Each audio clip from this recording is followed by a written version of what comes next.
All right. So the reason I made this room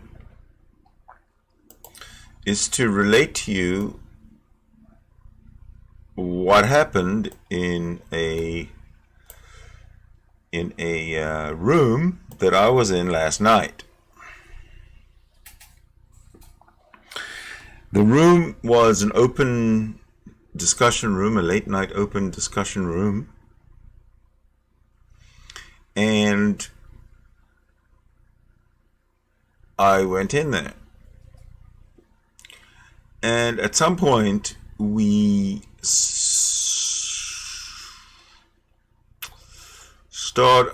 some point, the conversation, I brought in the Genesis 1 original Hebrew. And I explained to them that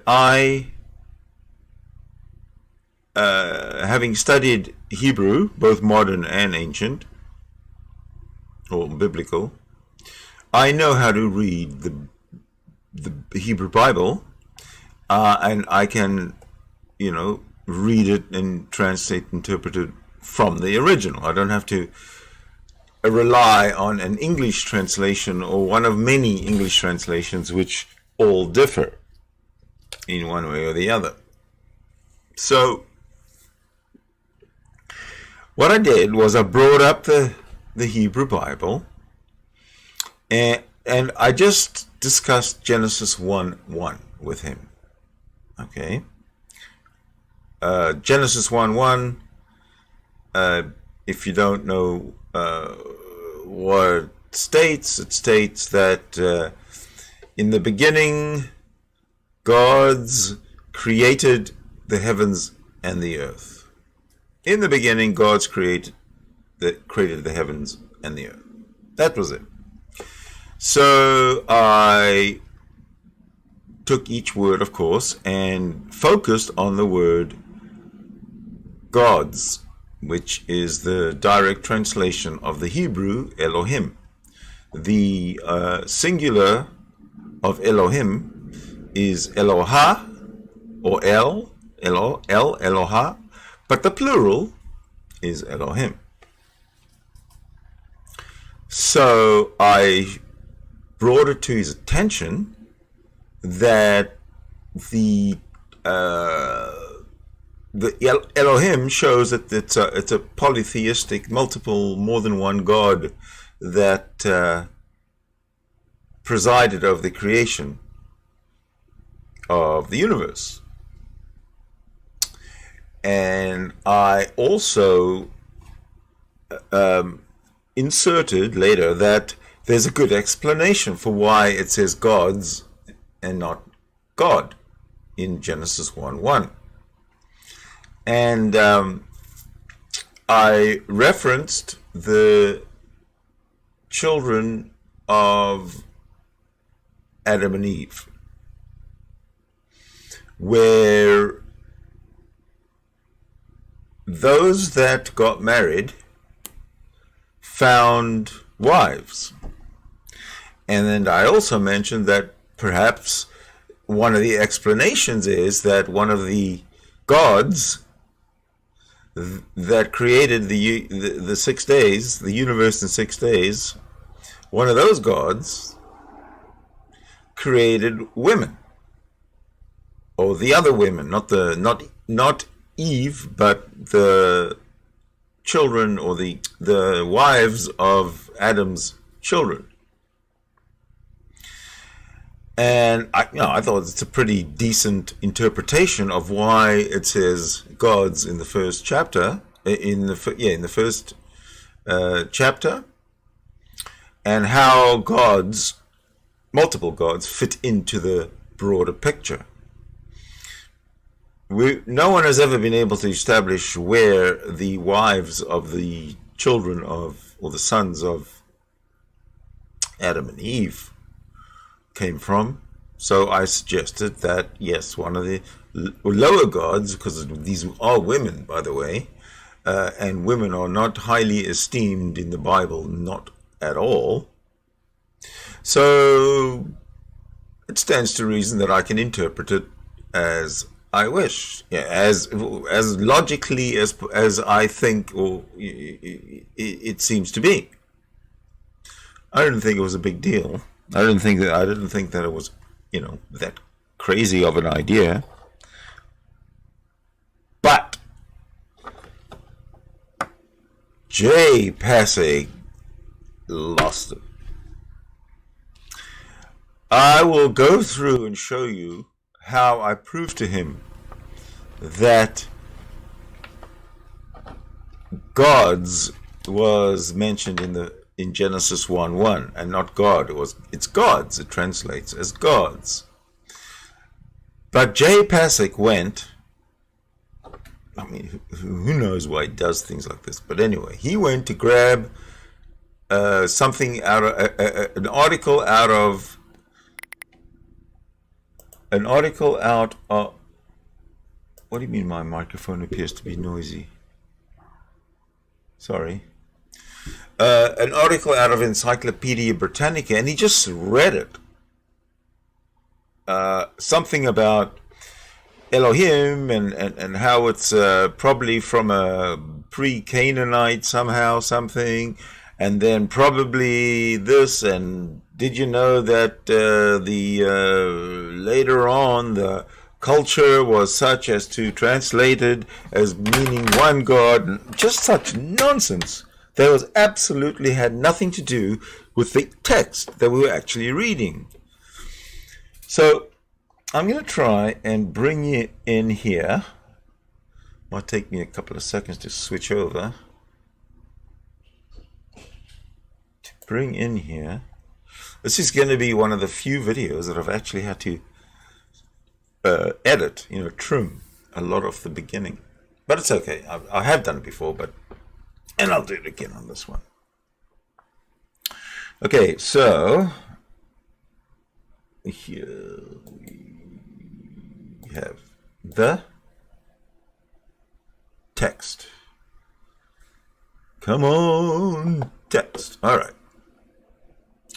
So let me make it a little bit sort of viewer friendly, bigger.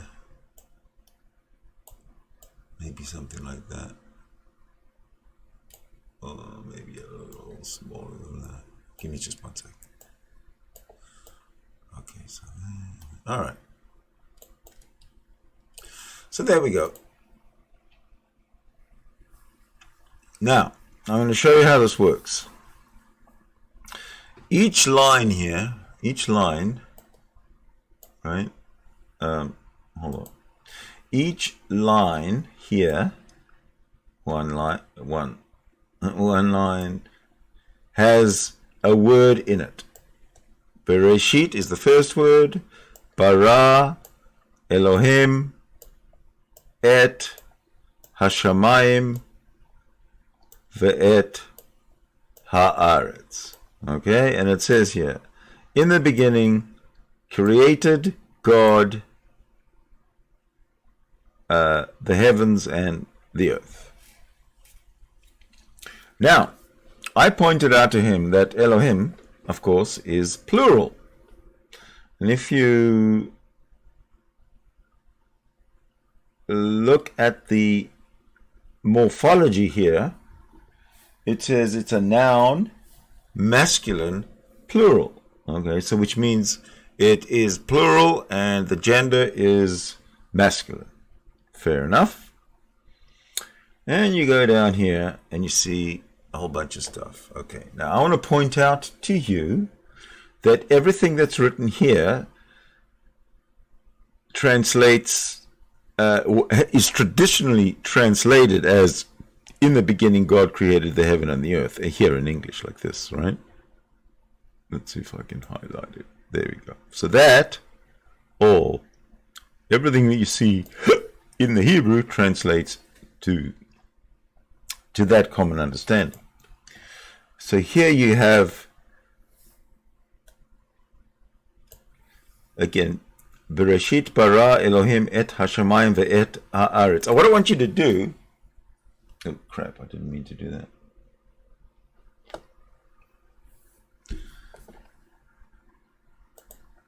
I didn't mean to click on that, at least not yet. Let me get it back. Let me get it back. All right. Come on. You can do it. Slow, eh? Okay, so what I want you to do is get familiar with Genesis 1:1. You don't have to read it. You don't have to understand it. But I want you to be familiar with how that sentence looks. Okay? Because if you look at it, there's about 3 or 4 or 5 or 6 different ways it's written, and they all mean the same thing. And they all mean the same thing. Some of them are in different font, and some of them have vowels included, and some of them have vowels excluded, so they just are consonants. Okay. So, let's see. This one here seems to be in a very similar to the Paleo Hebrew font below. However, what it does include, if you look at all these dots and dashes, etc., those are the vowels. Traditionally, the Bible is written without vowels. It'll look something like this in the Paleo. Okay, so that is exactly the same as that, except this one here,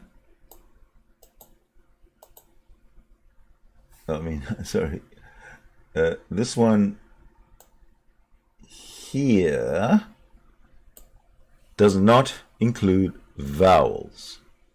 So, what I'm going to do is show you these as well.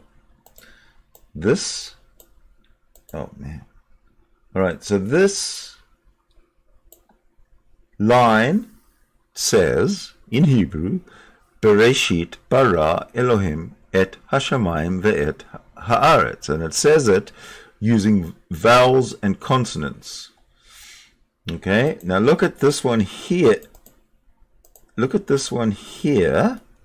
And it is exactly the same as the one above, but without vowels and just consonants. The Paleo Hebrew, as we've already looked at, is just vowels, is just consonants, no vowels. And this one at the bottom here is exactly the same as this one here, which is just consonants and no vowels. Okay? Luckily, we can delve even further, and this is where me and Jay Pacic started to lose his mind. So I'm going to go and click on the word Elohim, because what it does, it should give us a morphology, but we have to wait. There we go. Okay, so Elohim, here we go. See, Elohim. Okay, original word Elohim.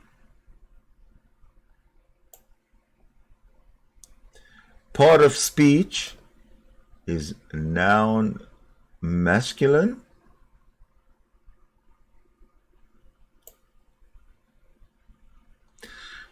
And if we go down to the exhaustive consonants, the exhaustive concordance, the word Elohim is plural of Eloha. Okay, just like I mentioned before. So it's a plural. Elohim means gods. Eloha means God.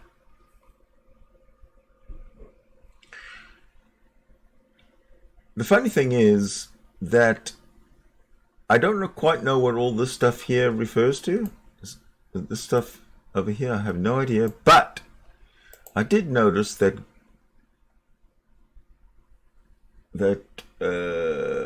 God's has 204 in the brackets.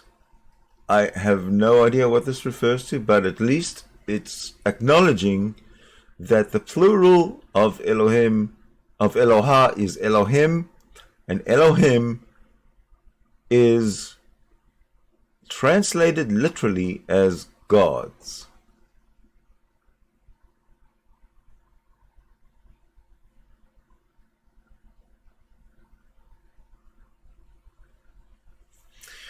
So we got into that, and I don't think we have to share that anymore, do we? How do I stop? How do I stop?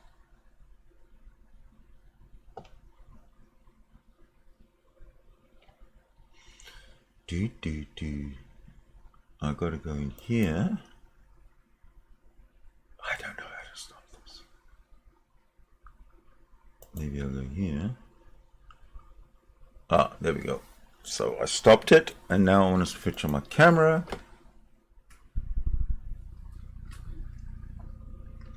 See if that works.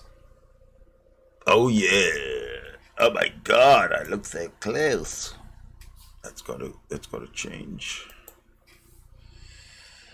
There we go. There we go. But it's still not good enough.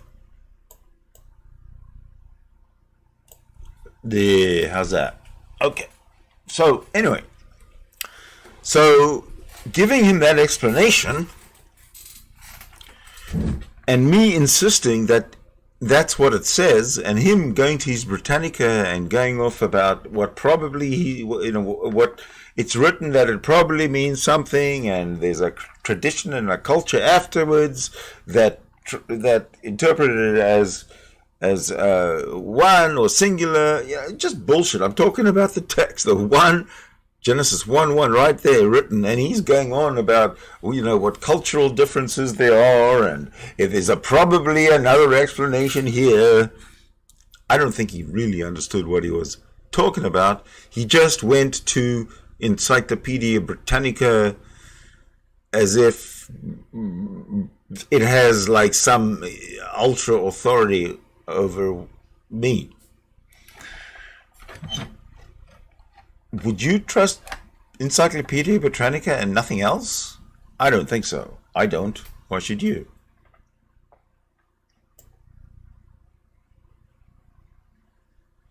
And so you know what happened? This is the sucker punch. Here it comes. So, we were obviously on camera to camera, so he could lash out in anger like he did. But you know what he did? He says, Sidney Winston, you're a kook. I've had it. I'm going to end this show. You're a kook. A kook. So I said, look, you don't have to end the show. I said, I think the kook will just leave. And he said, okay. And I left. So that's essentially what happened. Jay Pacic called me a kook because I understand the Hebrew Bible, how to read it, how to pronounce the words, how to read the consonants, how to read the consonants and vowels in a sentence together, or even how to read the straight old consonants in a word, in a sentence without vowels. He was livid. Was Jay Pacic. Okay, so I am going to close that window. I'm going to try and save as much resources as possible. There we go. And I I'm going to look at the chat window and see if there's anything there.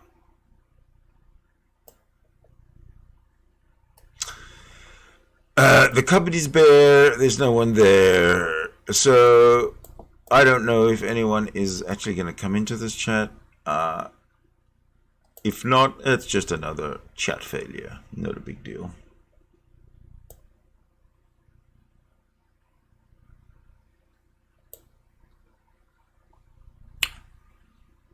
No one. It's crickets in the chat.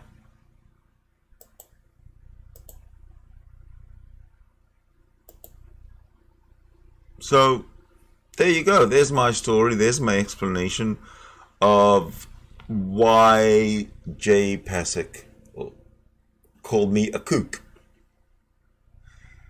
I'd love to hear what you have to say about it. I don't know if he's deleted or unlisted the talk. He probably has, because it's embarrassing for him. So if you go to his channel and it's not there, I'm sorry, because I didn't record it at all. I totally didn't expect him to go absolutely fucking berserk like he did. And then I found out, of course, I didn't know. I thought he was an atheist. Then I find out he's a Christian. And that made a whole lot of sense. That explained everything I needed to know about Jay Pacic and his very, very, very closed mind, unfortunately. So there you go. That's pretty much all I have for you. I do thank you for watching. I thank you for supporting my channel as much as you can. I am thinking of opening up a Patreon account, but then again, I'm not sure if I want to do that. I'm just toying with dollar signs for some unnecessary reason, really. Just that everybody seems to get their channel somewhat financially supported. It would be nice. Yeah, I could certainly improve a lot of my show, but that's pretty much it. I thank you so much for watching, and we're going to take it out with how about some new toys? Yeah. Hold on a sec. New toys. Orf we go. See you in the next video.